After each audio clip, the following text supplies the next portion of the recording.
Welcome back. I'm here today with Rikin Ghandi. He is the co-founder and executive director at digitalgreen.org. Welcome to today's show. Thank you so much. It's great to be here. So, Rikin, for the listeners, you have a unique background of where you grew up. Can you give us the history of growing up, getting into college, and then what you did after that? Sure. Growing up, I was inspired by astronauts, and I wanted to put together my own astronaut playbook by studying computer science, aerospace engineering, getting a pilot license, and was about to enlist in the U.S. Air Force when I had some college friends who are starting up a venture out in India. And that's what brought me out to India to work with farmers for the first time.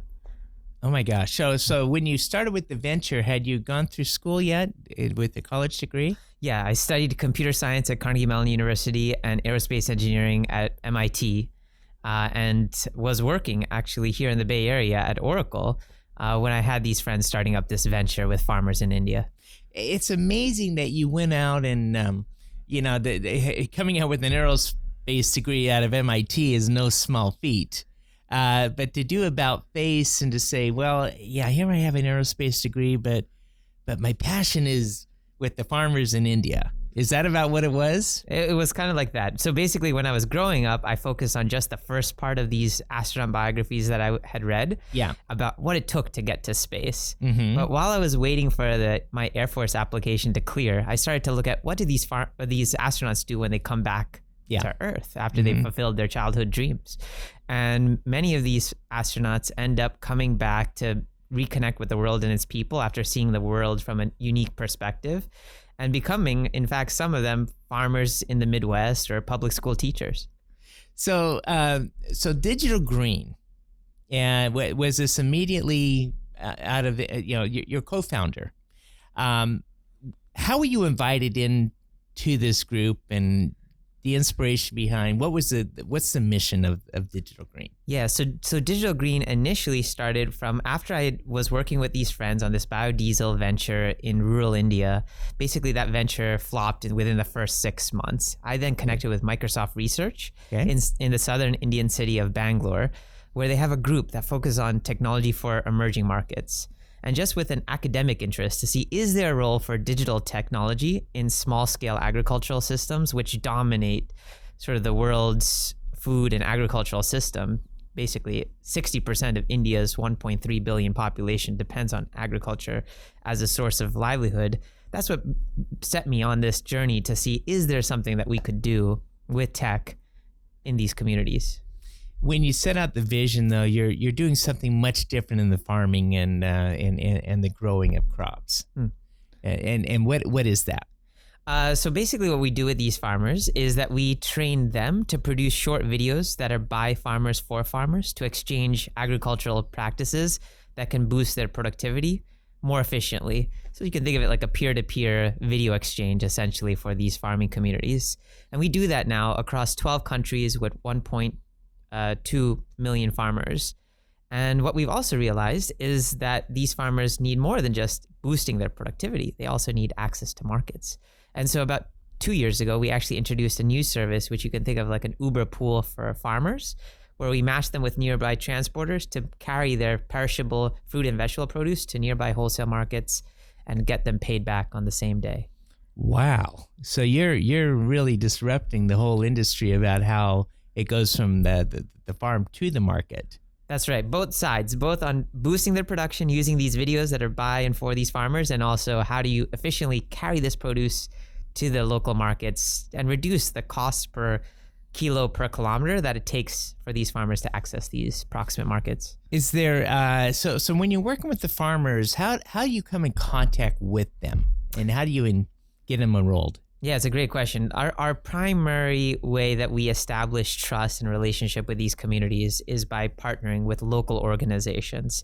Oftentimes, these are other nonprofits that already have grassroots level connections to these communities. And nowadays, it's mostly government departments, ministries of agriculture and rural development, who have large foot soldiers essentially on the ground, whose job is to train farmers on ways to boost their productivity. This whole model of agricultural development is called agricultural extension, and it borrows from the US, where we have these land grant institutions like the University of California and Cornell and Texas A&M that similarly have these extension programs that train U.S. farmers by bringing out the latest research to the fields of these farmers.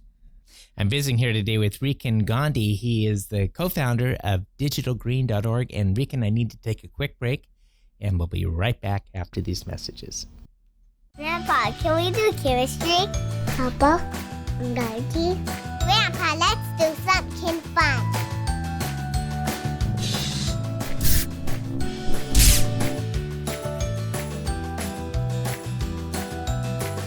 We'll help you stay organized so you can focus on what really matters in life. Give us a call today and see how we can help you start saving taxes.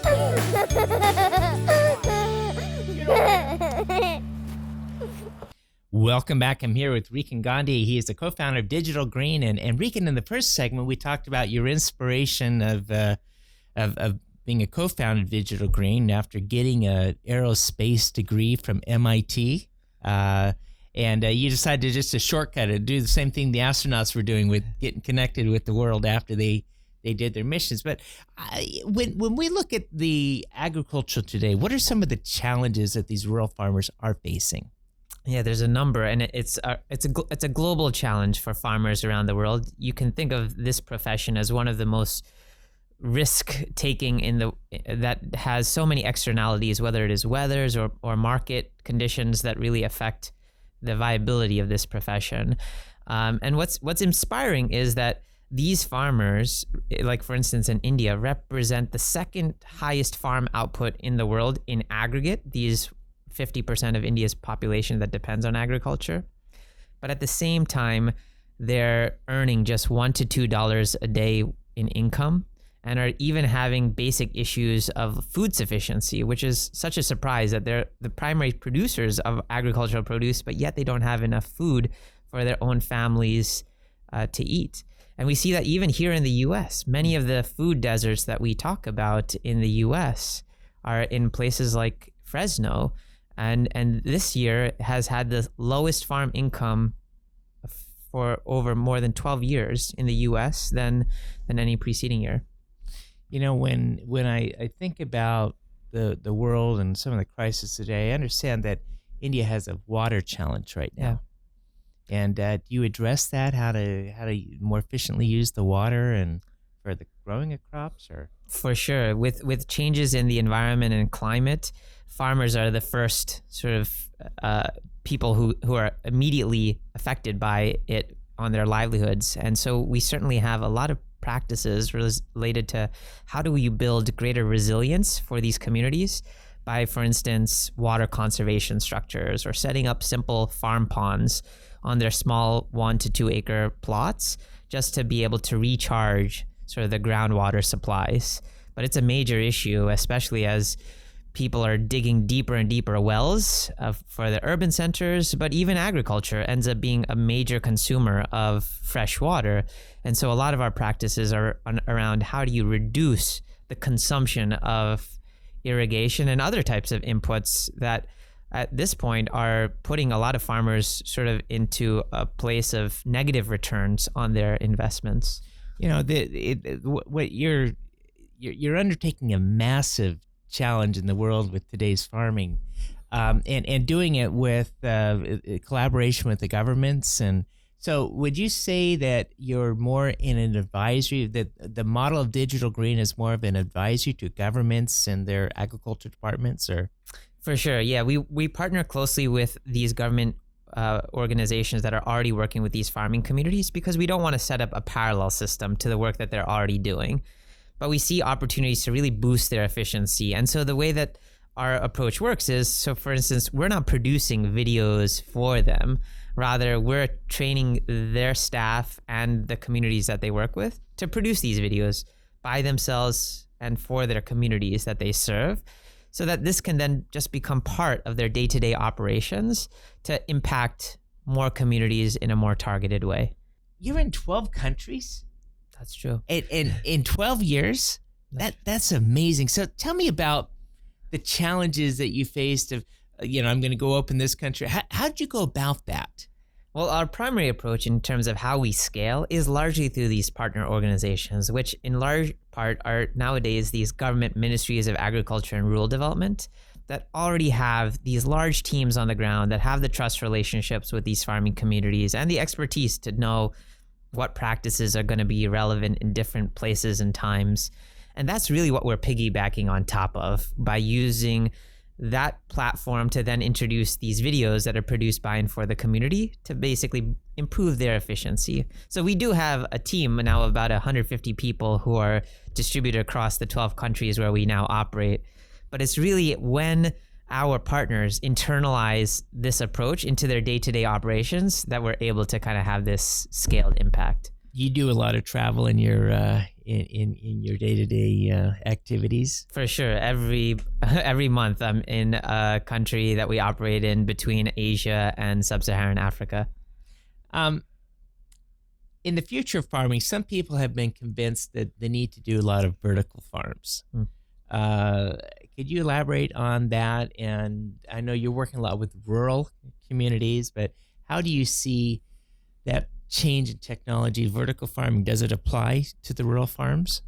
Yeah, so vertical farming in general, like in the West, has sort of this conception of high investment in setting up, for instance, aquaponic kind of infrastructure in, say, a shipping container, providing various types of electricity and connectivity to be able to automate sort of the production of these vertical farms.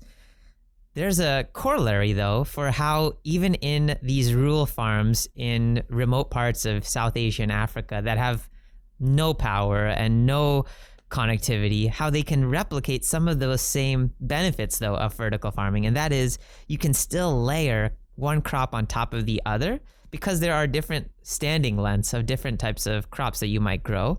And they also have different time frames and seasonality associated with when they're going to be available for harvesting, for instance.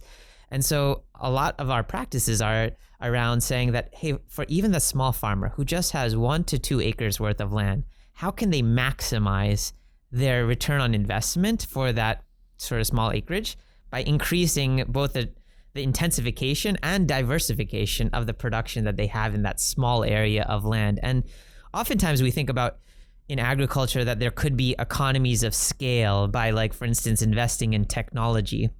But, you know, the main asset these farmers abroad in these small farmers in Asia and Africa have is their land and themselves. And actually you can get sometimes more efficiency on these small plots than you could even in a 10,000 acre farm, you know, in the West. Organic farming, or the organic crops. Today there's a big popularity, especially in America, about, you know, getting things that are organic. However, I understand there's a big challenge for the farmer without the use of pesticides and the fertilizers of delivering. Are you addressing that for some of these farms? Yeah, for sure. There's across the farms that we work with across Africa and Asia, some of these farmers are actually organic by default. And that is because they just have no access to fertilizers or pesticides or even, you know, seeds from agro dealers of various kinds. And for those folks, sometimes the basic issue is food sufficiency. They don't even have enough to eat for themselves and for their families. And sometimes it is that you just need perhaps fertilizers to actually be able to just boost your production so that you can move off of a subsistence level. In other parts of India, for instance, they're overusing fertilizers and pesticides, and a lot of this is getting into the runoff that gets into the aquifers and to affects even like human health. And so in that case, it is sometimes about reducing these external inputs or synthetic sort of inputs and going to a more organic based production. But as you said, for anyone who's making like the transition to, say, certified organic, that's a big step. And you might do that if you can really claim certification and command, say, a price premium for your product. But that has lots of dependencies on, is there a market for like organic produce? And a lot of the places that we operate, there's a trust deficit, even on the consumer side, to believe is something that's labeled organic truly organic. And if they don't believe it, they're not going to pay for it. When you have someone you're working with, a government, what's your revenue model? How do you guys sustain yourself? Yeah, so we basically have two arms to Digital Green. One is our nonprofit one, where we see agricultural education and training using videos produced by for farmers really as a public good, because these small farmers have just basic issues of just meeting their own food sufficiency needs, and nobody is even invested in providing them even basic education. And so that's why we do that in close collaboration with the governments that we partner with. And the governments typically will invest in all of the capital costs, the projectors, the cameras, the computers, the people who typically are of their own teams who produce and show the videos. They cover all of those kind of operating costs. And donors, from the Bill and Melinda Gates Foundation to USAID and corporate social responsibility programs of Google, Cisco, Oracle types of companies, fund our technology development and training support to these governments. The other venture, the logistics service that I mentioned, that helps to match farmers with nearby transporters and take their produce to market for sale, the farmers actually pay for that service because we're basically providing a cheaper alternative to the farmers taking the produce on their own by bus or by bicycle to the marketplace. And we basically save them time and money to do so. Person interested in engaging your services, how would they go about contacting you? Check out our website at digitalgreen.org. And of course, you're most welcome to email me directly. Rikin, thanks for being on today's show. Been visiting here today with Rikin Ghandi. He is the co-founder of digitalgreen.org.